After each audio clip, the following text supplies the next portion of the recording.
इस वीडियो में हम महाराणा संग्राम सिंह के गुजरात के साथ संबंधों का अध्ययन करेंगे। जैसा कि आपको विदित है कि मालवा की तरह ही गुजरात के भी मेवाड़ के साथ संबंध तनावपूर्ण ही चले आ रहे थे। जैसे कि महाराणा कुंभा के समय जो गुजरात के शासक थे कुतुबुद्दीन अहमद शाह के साथ लंबा संघर्ष चला था। उसके बाद महमूद बेगड़ा शासक बने। उसका भी उद्देश्य था मेवाड़ के ऊपर दबाव बनाए रखने का। तो इतिहास से ही यानी प्रारंभ से ही क्या थे कि संबंध काफी तनावपूर्ण थे। अब महाराणा संग्राम सिंह के समय यहाँ पर जो शासक थे महमूद बेगड़ा की 1511 ईस्वी में मृत्यु हो गई। तो और उसमें भी वो 1509 में शासक बने थे महाराणा संग्राम सिंह। 1511 में महमूद बेगड़ा की मृत्यु हो गई और वो पुर्तगालियों के साथ संघर्ष में व्यस्त थे। तो उनके साथ इनका कोई संघर्ष नहीं हो पाया महमूद बेगड़ा का महाराणा संग्राम सिंह के साथ। उसके बाद में शासक बनते तो एक बार हम इनके पूर्ववर्ती इतिहास के बारे में चर्चा कर लें। गुजरात के पूर्ववर्ती इतिहास के बारे में चर्चा करें तो महमूद बेगड़ा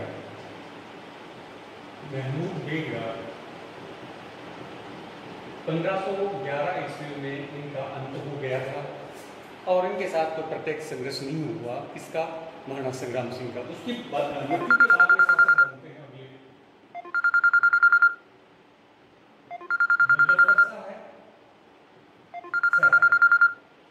मुजफ्फर शाह सेकंड की वही नीति थी जो गुजरात के पहले के शासकों की थी, यानी वो भी मेवाड़ के ऊपर दबाव बनाए रखने में या शत्रुतापूर्ण संबंधों में या यूं कह सकते हैं कि पड़ोसी राज्य थे और राज्य विस्तार करने की महत्वाकांक्षा रखता था मुजफ्फर शाह। तो इसलिए इनके संबंध तनावपूर्ण थे। अब प्राथमिक तौर पर इनमें आपसी झगड़ा क्यों होता है, आपसी लड़ाई क्यों होती है, उसके बीच में एक ईडर का राज्य इसमें भूमिका का कार्य करता है। तो ईडर के राज्य के बारे में हम चर्चा करें, थोड़ा सा रेखा चित्र बना लेते हैं ताकि हमें भौगोलिक स्थितियों की जानकारी मिलती रहे। इस प्रकार से ये अगर अपन देखें तो यहाँ पर ये इलाका है, ये मेवाड़ का इलाका हुआ करता था। यहाँ डूंगरपुर हो जाएगा, बांसवाड़ा हो जाएगा। उसके बाद में यहाँ पर है ईडर का राज्य, ईडर, और ये राठौरों का राज्य था।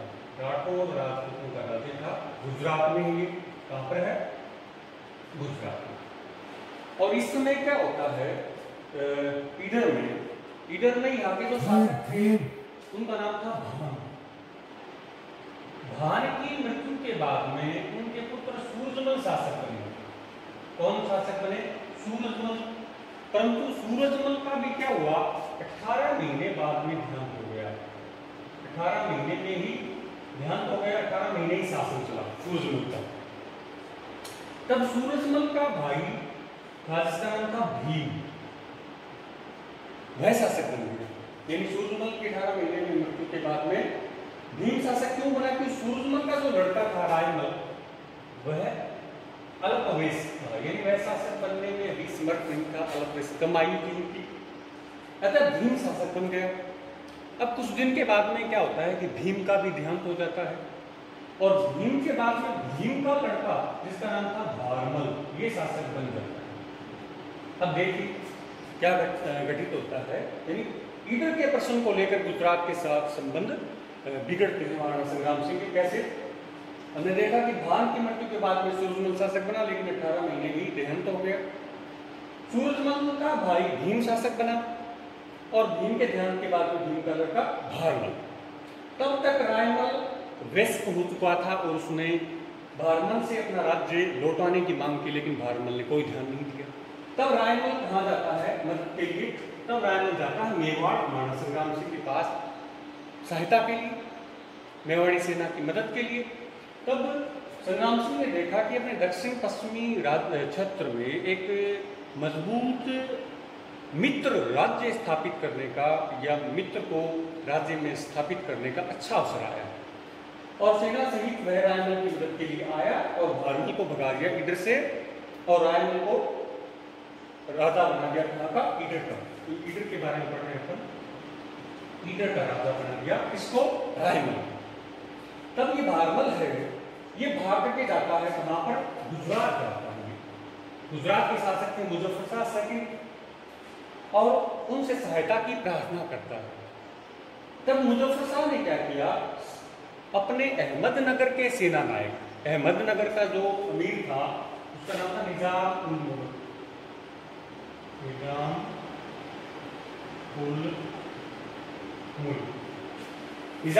को भेजा कि आप जाइए किसकी मदद के लिए, भारमल की मदद के लिए। निजाम उल मुल्क सेना से आता है इधर और रायमल को परास्त कर देता है। इस अवसर पर रायमल की कोई मदद नहीं कर पाए संग्राम सिंह, और पुनः इधर पर अधिकार किसका हो जाता है, भारमल का अधिकार हो जाता है। रायमल पुनः छापामार युद्ध करता रहा, आपस में झड़पें होती रही, परंतु जैसे ही निजाम उल मुल्क चला गया वापस, अहमदनगर लौट गया, गुजरात लौट गया, वैसे ही रायमल ने पुनः एक दिन अचानक आक्रमण किया ईडर के ऊपर, और उसमें भारमल परास्त हो गया और रायमल की विजय हुई। इस प्रकार रायमल पुनः शासक बन गया। अब वही वैसा ही हुआ, भारमल पुनः कहाँ चला गया, मुजफ्फर शाह के पास चला गया, गुजरात चला गया। इस बार मुजफ्फर शाह ने सेना सहित ईडर की ओर प्रस्थान किया और रायमल को भगा दिया, कहाँ से, ईडर से। और ईडर में उन्होंने अपने ही एक सेनाधिकारी जिनका नाम था मुबारिज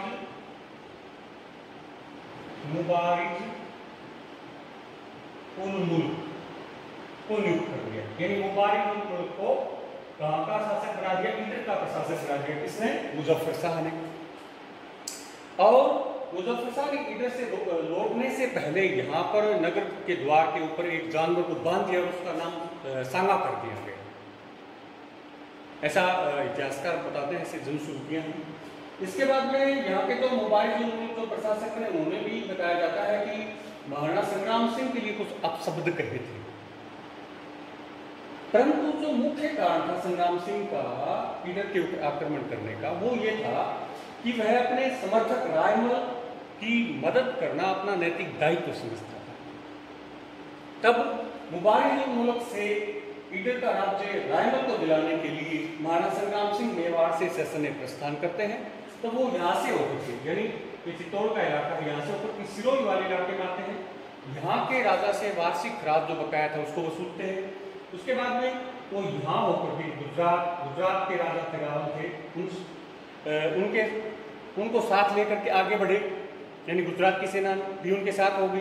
और उसी दौरान जो मारवाड़ के शासक थे यहाँ के गांगा, यानी गांगा ये विराटनगर थे, तो वो भी सेना सहित ईडर की मदद के लिए प्रस्थान करके इनकी सेना में शामिल हो गए। इनमें डूंगरपुर और मेवाड़ की सेना में कौन, राव गंगा। इनकी इतनी विशाल सेना का मुकाबला नहीं कर पाया ईडर में कौन, मुबारिज उल मुल्क, और वह भाग खड़ा हुआ। बताते हैं कि राजपूती सेना ने उसका मुकाबला पीछा किया, अहमदनगर पर भी अधिकार कर लिया, ऐसी जनश्रुतियां हैं। परंतु उनका मुख्य मकसद था ईडर पर अधिकार करना। संग्राम सिंह का ईडर पर अधिकार हो गया और उन्होंने रायमल को ईडर का शासक नियुक्त कर दिया। और तब इस घटना की जानकारी मिलती है मुजफ्फर शाह को गुजरात में, तब वह बड़ा क्रुद्ध होता है और इस अवसर पर उसने पुनः सैनिक अभियान भेजा अपने 2 सेना नायकों के नेतृत्व में, जिनमें से एक का नाम है मलिक एयाज और दूसरे का नाम था कीवा उल मुल्क। इस सेना ने क्या किया, गुजरात से दक्षिण पश्चिमी हिस्से से आक्रमण किया। सबसे पहले मोडेसा वाले इलाके में आएंगे, मोडेसा भी गुजरात का ही एक स्थानीय नगर है वर्तमान में। और उसके बाद में 1521 ईस्वी में इन्होंने बागड़ क्षेत्र से प्रवेश किया, बागड़ डूंगरपुर वाला इलाका। और यहाँ पर उसमें जो शासक थे बागड़ के डूंगरपुर के, उनका नाम था रावल गज्जा। तो रावल गज्जा 1521 ईस्वी में गुजरात के सेना नायकों मलिक एयाज और उल मुल्क से संघर्ष करता हुआ मारा गया। उसके बाद में गुजरात की सेना यहाँ पर बढ़ती है। ये जो इलाका है ये बांसवाड़ा सागवाड़ा वाला इलाका, उसमें यहाँ पर रावल उदय सिंह और मेदिनी राय के परिवार ने प्रतिरोध किया इनके साथ, गुजरात की सेना के साथ। उसके बाद में ये सेनाएं आगे बढ़ती ही, गुजरात की सेनाएं इस प्रकार से आगे बढ़ती हैं और यहाँ पर मंदसौर में आ जाती हैं। ये मंदसौर का इलाका वर्तमान में मध्य प्रदेश में है और उस समय ये महाराणा संग्राम सिंह का आश्रित राज्य था। मंदसौर किसका आश्रित राज्य था? संग्राम सिंह का आश्रित राज्य था। ये है आश्रित राज्य था किसका? संग्राम सिंह। तो मंदसौर का घेरा डाल लेती हैं। क्या कर लेती हैं? मंदसौर का घेरा डाल लेती हैं सेनाएं। और जब ये बात संग्राम सिंह को पता चलता है तो वो भी सेना सहित आगे बढ़ता है। और यहाँ पर एक इलाका है मंदसा का इलाका, मंदसा, मंदसा में अपना पड़ाव डाल देता है। दूसरी ओर मालवा में जो शासक थे महमूद खलजी, वो भी सेना सहित किसकी मदद के लिए आ जाते हैं? गुजरात की सेना सहित आ जाते हैं, गुजरात की सेना के लिए आ जाते हैं महमूद खलजी सैनिक। इस प्रकार से दोनों सेनाओं ने घेराबंदी की और उसमें तो मलिक एयाज की सेना ने क्या कर दिया था? मंदसौर दुर्ग की दीवार को ध्वस्त कर दिया। परंतु यहाँ पर जो मंदसौर में जो प्रशासक थे अशोक मल परमार,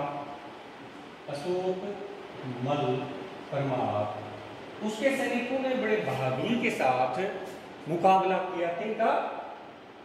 मलिक एयाज और किवा उल मुल्क की सेना का, और किले पर अधिकार नहीं कर पाए। कौन? गुजराती सैनिक। इसी दौरान क्या किया? महाराणा संग्राम सिंह ने युक्ति से काम लेते हुए महमूद खलजी का जो एक पुत्र मेवाड़ में जमानत के रूप में था, मौजूद था, उसको छोड़ दिया, महमूद खलजी के पास भेज दिया। तो इस प्रकार से महमूद खलजी को इस युद्ध में कोई इंटरेस्ट नहीं रहा ज्यादा। दूसरी ओर जो गुजरात के सेनानायक थे मलिक एयाज, इनका अपनी सेना के साथ तालमेल नहीं था और तालमेल के भाव में वो संपूर्ण शक्ति के साथ आगे नहीं बढ़ पा रहे थे। फिर इनको क्या हुआ? वापस लौटना पड़ा। इसमें जो राजपूती इतिहासकार हैं, वृत्तांत है, वो तो ये कहते हैं कि मलिक एयाज को घेरा उठा करके वापस जाना पड़ा और इस वजह से गुजरात के सुल्तान ने उनकी भर्त्सना की, उनकी आलोचना की। जबकि जो मुस्लिम स्रोत हैं वो ये कहते हैं कि महाराणा संग्राम सिंह ने अपने पुत्र को बहुमूल्य उपहारों के साथ गुजरात के शासक मुजफ्फर शाह के पास भेज दिया। अतः गुजराती सेना ने मंदसौर का घेरा उठा लिया। लेकिन जो भी हो, ये सही है कि इस अभियान में गुजराती सेना को कोई विशेष सफलता नहीं मिली, अन्यथा दूसरे स्रोतों से भी इसकी पुष्टि होती। अगले वीडियो में हम देखते हैं महाराणा संग्राम सिंह के दिल्ली के साथ संबंध या दिल्ली सल्तनत के साथ संबंध।